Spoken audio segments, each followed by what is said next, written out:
I don't know why I feel that I must confess this thing to you. Perhaps it's because you're supposed to be objective. After all, I don't know you and you don't know me. We have not spoken before, and it may be that we will never speak again. For now, we have nothing in common except words and silence. Lately, I find myself thinking a lot about silence. There's an edge to it now. Constant threat of disruption.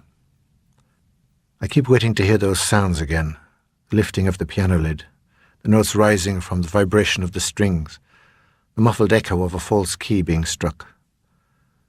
I find myself waking in the darkest spell of the night just to listen. But there's only silence.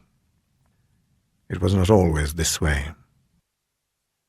I recall David waking me on that final night, the night I'd tried to destroy the thing that was luring my little boy away from me. I remembered the fear in his voice, the trembling of his lip, the feel of his small hand upon mine. "Daddy," he whispered, "Daddy, listen." And I listened, and I heard the first notes rising from the piano. "Daddy, he's back," said David. "The little ghost boy, he's back." Audrey and Jason died on August 25th, 1998. Audrey was 35, Jason was 8, just 1 year older than his brother David. They died because a truck driver swerved to avoid a fox while he was coming around a bend, only a mile or two from our home. It was a stupid thing to do, but looking back, understandable. He ran straight into their car and they were killed instantly. About a month ago, a new posting came up. I really had no choice but to go. It was temporary, just a year, maybe a little longer, but I thought that it might help. I mean, every day on his way to school, David had to pass the place where they died. So did I. I thought that taking a break from it all might be good for both of us. But it wasn't, of course. David's nightmares began about a week after we arrived at the new house, or rather the old house, for it was a little dilapidated. The company was paying for some refurbishments, and a local man named Frank Harris had been working on it for some time before we arrived. But it was still a dark, claustrophobic place. It gave David bad dreams, so it seemed. The first time it happened, I woke in darkness to hear the piano being played in the living room, the strains of a Chopin nocturne ascending from below. The agency responsible for the house had left a lot of the original furniture in place, including the piano. I got up and went downstairs to find David standing in the room, alone. I thought that he might have been sleepwalking, but he was awake. He was always awake when it happened. I'd heard him talking to himself as I descended, but he stopped as soon as I stepped into the room. Still, I caught snatches of it, mainly yes and no, as if somebody was asking him questions and he was giving out answers in return. He talked the way he talked to people he didn't know very well or of whom he was shy or wary. But the one-sided conversation wasn't the strangest part of it. It was the piano playing that was so strange. You see, David never played the piano. It was Jason, his lost brother, who played. David didn't have a note in his head. That morning over breakfast, I asked David what he saw when he was in the room. "A little boy," David said. "I see a little boy. He has dark hair and blue eyes, and he's older than me, but only a little. He talks to me. He asks me to come and play with him. Sometimes he asks me to sit beside him at the piano and help him finish a song. Then he says we'll go away and play together, but I never go to him." "Why, David?" I asked. "Why won't you play?" "Because I'm afraid of him," said David. "He looks like a boy, but he acts older." "David," I asked, "does he look like Jason?" David's face froze as he looked at me. "Jason's dead," he replied. "He died with Mum in the crash." "Would you miss him?" He nodded. "I miss him a lot. But the little boy isn't Jason. He looks like him sometimes, but it isn't Jason. I wouldn't be frightened of Jason." With that, he stood and placed his cereal bowl in the sink. He stayed at the sink for a time, then turned to me as if he had decided something. "Dad," he said, "Mr. Harris says that something bad happened in this house. Is that true?" "I don't know, David," I replied, and it was the truth. Mr. Harris said that you have to be careful with some places, David continued. He says they have long memories, that the stones hold memories, and sometimes, without meaning to, people can make them come alive again. I tried to keep the anger from my voice as I spoke. Mr. Harris is employed as a gardener and a handyman, David, not as a professional frightener. I'm going to have a word with him. Now you'd better be off to school. With that, David nodded unhappily, picked up his coat and school bag from the hallway, and walked down the garden path to wait for the school bus. I was about to join him when I saw another figure kneeling beside him, obviously talking to David, his face serious and concerned. He was an elderly man with silver hair, and there were paint stains on his blue overalls. It was Frank Harris, and I felt that hurt bubble up inside me once again. He stood and patted David's head gently, then waited until the school bus pulled up and whisked David away before turning and heading up the path towards the house. I intercepted Mr. Harris as he opened the front door with his spare key. He looked a little startled, then confused, as I asked him to follow me into the kitchen. "I'm afraid that I have to talk to you about a serious matter, Mr. Harris," I said. "It's these stories you've been telling David about the house. You know, he's been having nightmares, and you may be the cause of them. I really don't think you should be discussing such things with him." Mr. Harris regarded me evenly. "All I told your son was that he should be careful. All older houses have histories, some good, some bad. As new people enter them and bring new life to them, the history of the house is altered and modified. That way, bad histories can slowly, over time, become good histories. It's the way of things. But the house where you live now, Mr. Markham, hasn't had that kind of change. It hasn't had time." Now it was my turn to look confused. "I don't understand," I said. "Your company rented that property for you without checking on its history," said Harris. "It was just in the right area at the right price, and the agent was so happy to rent it he didn't see any point in spoiling a good deal by opening his mouth.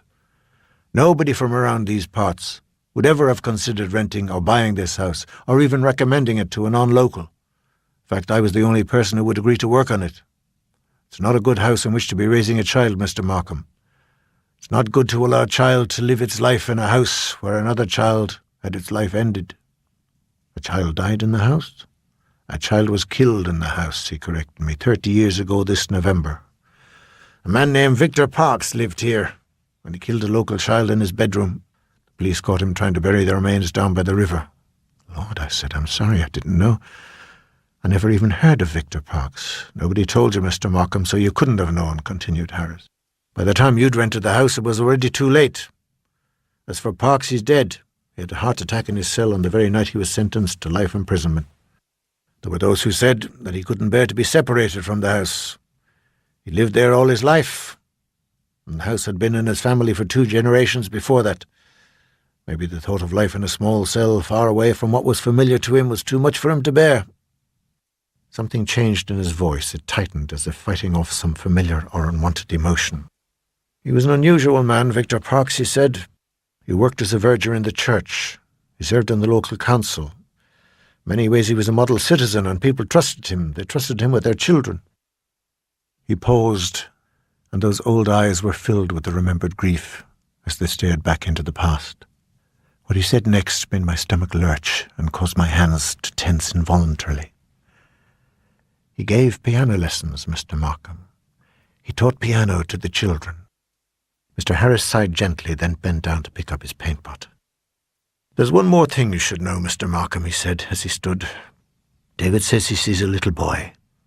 But Parks didn't kill a boy. He killed a girl. Whatever your son is seeing, Mr. Markham, it's not the ghost of that dead child." I stood aside to let him pass, and the next question came so unexpectedly that I thought for a moment an unseen third person had asked it. "What was her name, Mr. Harris, the name of the girl who died here?" But even as the words left my lips, I already seemed to know part of the answer, and I understood at last why it was that he had agreed to do the work on the house. "Lucy," he replied. "Her name was Lucy Harris." That night David came to me for the final time and woke me to listen to the sound of the piano. Again I heard the nocturne being played, expert fingers drawing the notes from the keys. "It's him," whispered David. I could see his tears glistening even in the darkness. "That's the music he always plays. He wants me to follow him into the dark place, but I don't want to go. I'm going to tell him to go away.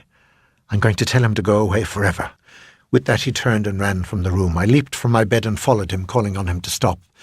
But he was already racing down the stairs. Before my bare foot even hit the first step, he was entering the living room, following the sound of the piano, and seconds later I heard his voice raised, and a second voice answered.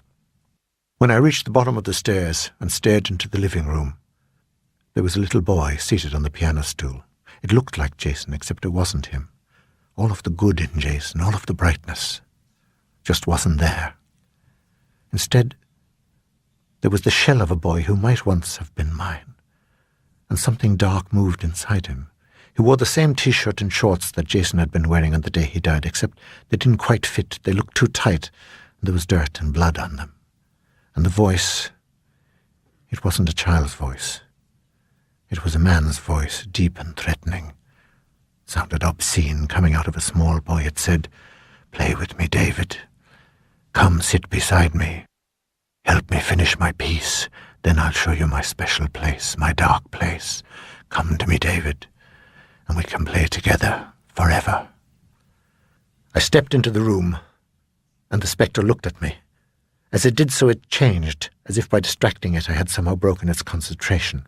Its form shimmered and rippled like the reflection in a pool, distorted by the impact of a stone, and when the disturbance ceased, it was no longer a boy.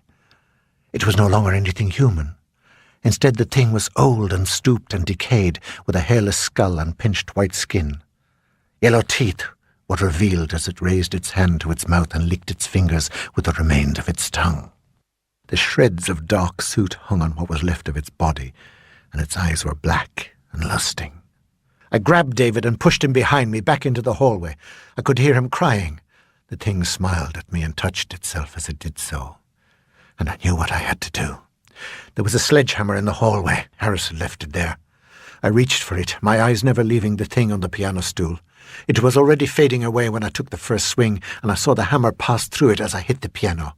I struck at the wood and the ivory again and again and again, screaming and howling as I did so. I kept swinging the hammer until most of the piano lay in pieces on the ground, and my feet bled from the impact of the splinters. Then I took the remains outside, and in the darkness I burned them. David helped me. We stood in the still night air, and we watched them burn, and I thought at one point that I saw a figure twisting in the flames, a figure in a dark suit slowly burning, its mouth wide in agony as it turned to smoke. Now it is I who have the nightmares, and I who lie awake listening in the dead of night. And in my dreams I see a thing with hungry eyes luring children into dark places. And I hear the sound of music playing. I hear a nocturne. I call to the children. I try to stop them. Sometimes Mr. Harris is with me, and we try to warn them together. Sometimes they listen to us. Sometimes they listen to him.